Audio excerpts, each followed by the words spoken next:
Hello student. आपका स्वागत है Nageen best digital learning channel पर। आज हम लेकर आए हैं क्लास 12th की हिंदी बुक आरोह भाग 2 का चैप्टर नंबर 10 काव्य भाग छोटा मेरा खेत और बगुला के पंख। यह उमा शंकर जोशी द्वारा रचित कविता है जो एक गुजराती कविता के सशक्त हस्ताक्षर उमा शंकर जोशी के द्वारा रची गई है। पहले हम अपने कवि के विषय में जान लेते हैं, फिर हम देखेंगे कि उन्होंने अपनी कविता में क्या बताया है। गुजराती कविता के सशक्त हस्ताक्षर उमा शंकर जोशी का जन्म 1911 ईस्वी में गुजरात में हुआ था। 20वीं सदी में वह इन्होंने गुजराती साहित्य को नया आयाम दिया। इनको परंपरा का गहरा ज्ञान था। इन्होंने गुजराती कविता को प्रकृति से जोड़ा, आम जिंदगी के अनुभव से परिचय कराया, नई शैली दी। इन्होंने भारत की आज़ादी की लड़ाई में भाग लिया और जेल भी गए। अंत में इनका देहांत सन 1988 में हुआ।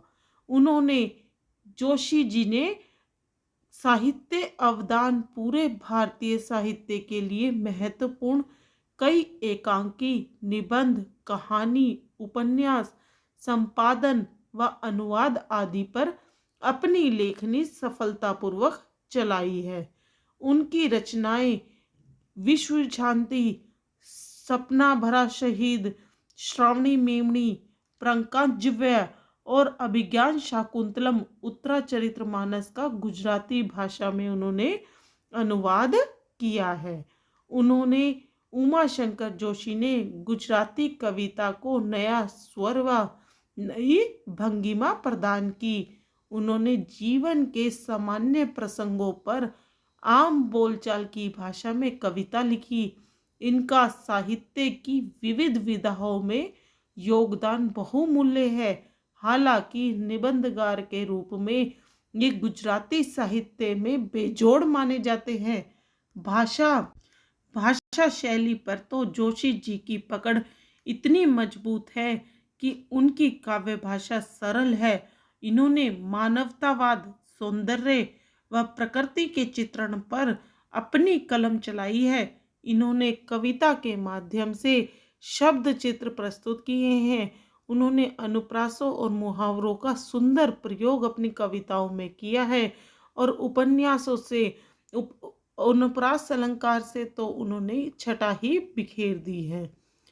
कविता छोटा मेरा खेत, इस कविता में कवि ने खेतों के रूप में कवि क्रम के हर चरण को बांधने की कोशिश की है। कवि को कागज का पन्ना एक चौकोर खेत की तरह लगता है। इस खेत में कवि अधेड़ अर्थात भावात्मक आंधी के प्रभाव से किसी क्षण एक बीज बोया जाता है। यह बीज रचना, विचार और अभिव्यक्ति का ही हो सकता है। यह कल्पना का सहारा लेकर विकसित होता है और इस प्रक्रिया में स्वयं गल जाता है। उससे शब्दों के अंकुर निकलते हैं और अंततः कृति एक पूर्ण स्वरूप ग्रहण करती है, जो कृषि क्रम के लिहाज से पुष्प पल्लवित होने की स्थिति है। साहित्य कृति से जो अलौकिक रस धारा फूटती है वह क्षण में होने वाली रुपाई का ही परिणाम है, पर यह रस धारा अनंत काल तक चलने वाली कटाई से कम नहीं होती। खेत में पैदा होने वाला अन्न कुछ समय के बाद समाप्त हो जाता है, किंतु साहित्य का रस कभी समाप्त नहीं होता। इसी तरह उन्होंने बुगलों के पंख में भी, यह कविता बहुत सुंदर बिंबयुक्त कविता है। बगुला के पंख जो प्रकृति के सुंदर दृश्यों को हमारी आंखों के सामने सजीव रूप में प्रस्तुत करती है। इस कविता में सौंदर्य का अपेक्षित प्रभाव उत्पन्न करने के लिए कवियों ने कई युक्तियां अपनाई है, जिनमें से सर्वाधिक प्रचलित युक्ति है सौंदर्य के ब्यौरे के चित्रात्मक वर्णन के साथ अपने मन पर पड़ने वाले उसके प्रभाव का वर्णन। कवि काले बादलों से भरे आकाश में पंक्ति बनाकर उड़ते सफेद बगलों को देखता है। वे कजरारे बादलों के ऊपर तैरती सांझ की श्वेत काया के समान प्रतीत होते हैं। इस नयनभिराम दृश्य में कवि सब कुछ भूलकर उसमें खो जाता है। वह इस माया से अपने को बचाने की गुहार लगाता है, लेकिन वह स्वयं को इससे बचा नहीं पाता। तो इस प्रकार हमने उमा शंकर जोशी द्वारा बगलों के पंख और छोटा मेरे खेत का शॉर्ट में हमने देखा कि किस तरह वो अपनी कविताओं में बताते हैं। अब हम इसकी व्याख्या करते हैं। छोटा मेरा खेत चौकोना, कागज का एक पन्ना, कोई अधड़ कहीं से आया, क्षण का बीज वहां बोया गया, कल्पना के रसायनों को पी, बीज गल गया निशेष, शब्दों के अंकुर फूटे, पुष्पों में निमित हुआ विशेष। छोटा मेरा खेत चकोना, चकोना चारों कोनों वाला, कागज का एक पन्ना, पन्ना पृष्ठ, कोई अधड़ कहीं से आया, अधड़ आंधी, क्षण का बीज वहां बोया गया। भाई क्षण मतलब पल भर का, बीज बोया गया। यहां पर बताया गया है कि छोटा मेरा खेत चौकोना, कागज का एक पन्ना, कोई अधड़ कहीं से आया, क्षण का बीज वहां बोया। भाई कवि का कथन है कि मेरा यह कागज का पन्ना बिल्कुल खेत के समान चकोर है। भाई कागज के जो मेरा पन्ना है वह खेत के समान चकोर है। इसमें विचारों की आंधी के द्वारा खेत में बीज बोया गया है, अर्थात कवि ने कविता लिखनी शुरू कर दी है। यहाँ पर कवि कहता है कि विचारों की आंधी इस तरह उठी है कि खेत में बीज बोए गए हैं और उससे कवि ने कविता लिखनी शुरू कर दी है। कल्पना के रसायन को पी, बीज गल गया निशेष, शब्द के अंकुर फूटे, पल्लव पुष्पों में निहित हुआ विशेष। यहाँ पर कवि कहता है कि मेरे छोटे खेत रूपी कागज के पन्ने पर जब रचना के विचार और अभिव्यक्ति का बीज बोया गया, वे कल्पना के रसायन को बीज गल गया निशेष, निशेष का मतलब समाप्त, शब्द के अंकुर फूटे यानी पैदा हुए, पल्लव पुष्पों से निमित हुआ विशेष, पल्लव पत्ते पुष्पों फूलों से निमित झुका हुआ। वे कल्पना के रसायनों को पी, बीज गल गया निशेष। कवि कहता है कि मेरे छोटे खेत रूपी कागज के पन्ने पर जब रचना के विचार और अभिव्यक्त का बीज बोया गया, शब्द के अंकुर फूटे, तो वह कल्पना रूपी रसायनों को पीकर मानो समाप्त ही हो गया, लेकिन फिर कल्पना के सहारे विकृत होकर उसमें से शब्द रूपी अंकुर फूटने लगे। तत्पश्चात शब्द रूपी अंकुर पत्ते और फूलों से लदे हुए एक पूर्ण कृति के स्वरूप को ग्रहण किया। प्रसंग प्रस्तुत काव्यांश हमारी पाठ्य पुस्तक आरोह भाग 2 में संकलित कविता छोटा मेरा खेत से उद्गृहित है। इसके रचयिता गुजराती कवि उमा शंकर जोशी हैं। इस अंश में कवि ने खेत के माध्यम से कवि कर्म का सुंदर चित्रण किया है। व्याख्या, कवि कहता है कि उसे कागज का पन्ना एक चकोर खेत की तरह लगता है। उसके मन में कोई भावात्मक आवेग उमड़ा और वह उसके खेत में विचार का बीज बोकर चला गया। यह विचार का बीज कल्पना के सही सहायक पदार्थों को पी गया तथा इन पदार्थों से कवि का अहम समाप्त हो गया। जब कवि का अहम हो गया तो उसे सर्वजन्य हिताय रचना का उदय हुआ और शब्दों के अंकुर फूटने लगे। फिर उस रचना ने एक संपूर्ण रूप ले लिया। इसी तरह खेती में भी बीज विकसित होकर पौधे का रूप धारण कर लेता है तथा पत्तों व फूलों से लद कर झुक जाता है। इसमें क्या विशेषता बताई गई है, काव्य सौंदर्य क्या है इसमें? कवि ने कल्पना के माध्यम से रचना क्रम को व्यक्त किया है। रूपक अलंकार है। कवि ने खेती व कविता की तुलना सूक्ष्म ढंग से की है। पल्लव पुष्प गल गया में अनुप्रास अलंकार है। खड़ी बोली में सुंदर अभिव्यक्ति है। Next paragraph. दृश्य बिंब की सुंदर उदाहरण है। प्रतीकात्मकता का समावेश है। प्रश्न उत्तर देखते हैं। कवि ने कवि कर्म की तुलना किससे की है और क्यों? कवि ने कवि कर्म की तुलना खेत से की है। खेत में बीज खाद आदि के प्रयोग से विकसित होकर पौधा बन जाता है। इसी तरह कवि की भावात्मक क्षण को कल्पना से विकसित करके रचना क्रम बनता है। Next question. कविता की रचना प्रक्रिया समझाइए। कविता की रचना प्रक्रिया फसल उगाने की तरह होती है। सबसे पहले कवि के मन में भावात्मक आवेग उमड़ता है, फिर वह भाव क्षण विशेष में रूप ग्रहण कर लेता है। वह भाव कल्पना के सहारे विकसित होकर रचना बन जाता है तथा अनंत काल तक पाठकों को रस देता है। Next question. खेत अगर कागज है तो बीज क्षय का विचार, फिर पल्लव पुष्प क्या है? आंसर।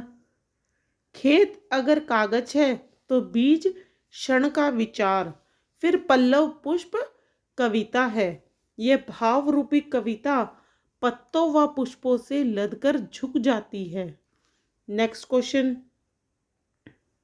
मूल विचार को क्षण का बीज क्यों कहा गया है? उसका रूप परिवर्तन किन रसायनों से होता है? मूल विचार को क्षण का बीज कहा गया है क्योंकि भावात्मक आवेग के कारण उनके विचार मन में चलते रहते हैं। उनमें कोई भाव समय के अनुकूल विचार बन जाता है तथा कल्पना के सहारे वह विकसित होता है और कल्पना व चिंतन के रसायनों से उसका रूप परिवर्तन होता है। Next paragraph. छोटा मेरा खेत चौकोना। छोटा मेरा खेत चौकोना, कागज का एक पन्ना, कोई अधड़ कहीं से आया, क्षण का बीज वहां बोया। कोई अधड़ वहां से आया, क्षण का बीज वहां बोया, कल्पना के रसायनों को पी, बीज गलगा निशेष,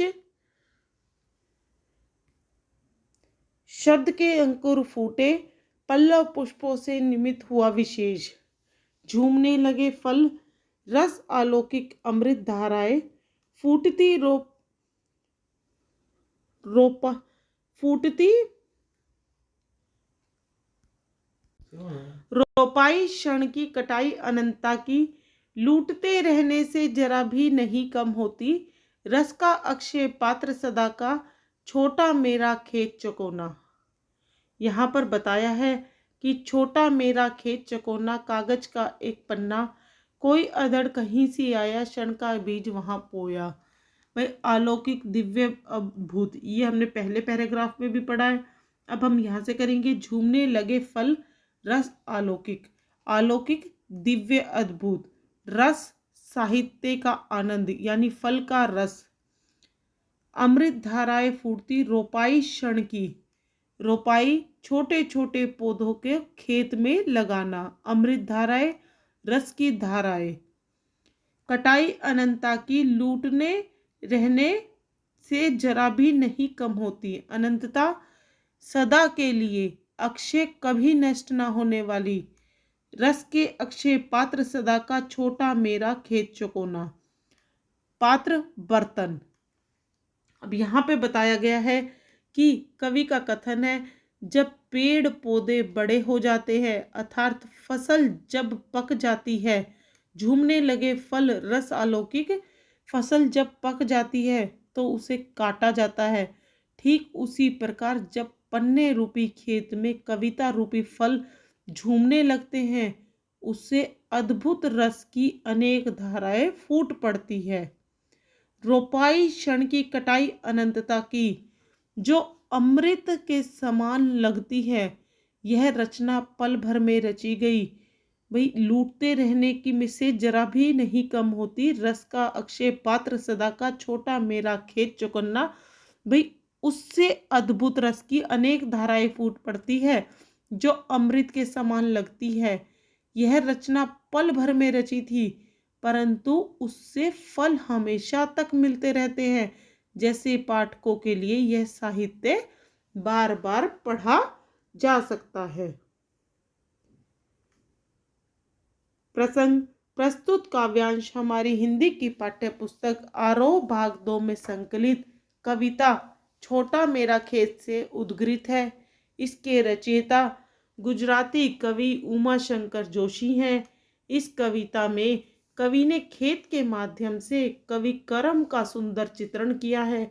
व्याख्या छोटा मेरा खेत निमित्त हुआ विशेष की व्याख्या काव्यांश 1 में देखें। कवि आगे कहता है कि जब पढ़ने रूपी खेत में कविता रूपी फल झूमने लगता है तो उससे अद्भुत रस की अनेक धाराएं फूट पड़ती है जो अमृत के समान लगती है। यह रचना पल भर में रची थी, परंतु उससे फल अनंत काल तक मिलता रहता है। कवि इस रस में को जितना लूटता है उतना ही यह बढ़ता जाता है। कविता के रस का पात्र कभी समाप्त नहीं होता। कवि कहता है कि उसका कविता रूपी खेत छोटा सा है, उसमें रस कभी समाप्त नहीं होता। विशेषता क्या बताई है इसमें? कवि के ने साहित्य रस की अमृत धारा को अमर बताया है। कवि कर्म का सुंदर वर्णन है। कविता का आनंद शाश्वत है। छोटा मेरा खेत चौकन्ना में रूपक अलंकार है। मुक्तक छंद का प्रयोग है। तत्सम शब्दावली युक्त खड़ी बोली है। रस शब्द के अर्थ है काव्य रस और फल का रस, अतः यहाँ श्लेष अलंकार है। प्रतीकात्मक शैली का प्रयोग हुआ है। प्रश्न उत्तर देखते हैं। प्रश्न नंबर 1, रस अलौकिक अमृत धाराएं फूटती। इसकी अलौकिक धाराएं कब, कहाँ और क्यों फूटती है? आंसर, अलौकिक अमृत की तुल्य रस धाराएं फलों के पकने पर फलों से फूट पड़ती है। ऐसा तब होता है जब उनके पके फलों को काटा जाता है। लूटते रहने से भी क्या काम नहीं होता और क्यों? साहित्य का आनंद अनंत काल तक से लूटते रहने पर भी कम नहीं होता, क्योंकि सभी पाठक अपने अपने ढंग से रस का आनंद उठाते हैं। नेक्स्ट क्वेश्चन, रस का अक्षय पात्र किसे कहा गया है और क्यों? आंसर, रस का अक्षय पात्र साहित्य को कहा गया है, क्योंकि साहित्य का आनंद कभी समाप्त नहीं होता। पाठक जब भी उसे पढ़ता है तो आनंद की अनुभूति अवश्य करता है। नेक्स्ट क्वेश्चन, कवि इन पंक्तियों में खेत से किसकी तुलना कर रहा है? कवि इन पंक्तियों से में खेत की तुलना कागज के उन चौकोर पन्नों से की है जिस पर उसने कविता लिखी है। इसका कारण यह है कि इसी कागज रूपी खेत पर कवि ने अपने भावों विचारों के बीज बोए थे जो फसल की भांति उगकर आनंद प्राप्त करेंगे। तो इस प्रकार हमने छोटा मेरा खेत गुजराती कवि उमा शंकर जोशी द्वारा रचित कविता में हमने देखा कि कवि ने खेती के रूप में कवि कर्म के हर चरण को बांधने की कोशिश की है। कवि को कागज के पन्ना एक चकोर खेत की तरह लगता है। इस खेत में किसी अधेड़ अर्थात भावात्मक आंधी के प्रवाह से किसी क्षण एक बीज बोया जाता है। यह बीज रचना, विचार और अभिव्यक्ति का हो सकता है। यह कल्पना का सहारा लेकर विकसित होता है। इस प्रक्रिया में स्वयं गल जाता है, उससे शब्दों के अंकुर निकलते हैं। अतः कृति एक पूर्ण स्वरूप ग्रहण करती है जो कृषि क्रम के लिहाज से पुष्पित पल्लवित होने की स्थिति है। साहित्य कृति से जो अलौकिक रसधारा फूटती है वह क्षण में होने वाली रोपाई का ही परिणाम है। पर यह रसधारा अनंत काल तक चलने वाली कटाई से कम नहीं होती। खेत में पैदा होने वाला अन्न कुछ समय के बाद समाप्त हो जाता है, किंतु साहित्य का रस कभी समाप्त नहीं हो सकता। ये इस प्रकार हमने छोटा मेरा खेत कविता को करा, अच्छे से पढ़ा और समझा। अब आगे हम बगुलों के पंख कविता को करेंगे। इससे पहले हम इस कविता को अच्छे से पढ़ेंगे और समझेंगे, फिर हम आगे इसके प्रश्न उत्तर और एमसीक्यूज भी करेंगे। वीडियो अच्छा लगे तो लाइक, शेयर और सब्सक्राइब करना। तब तक के लिए धन्यवाद।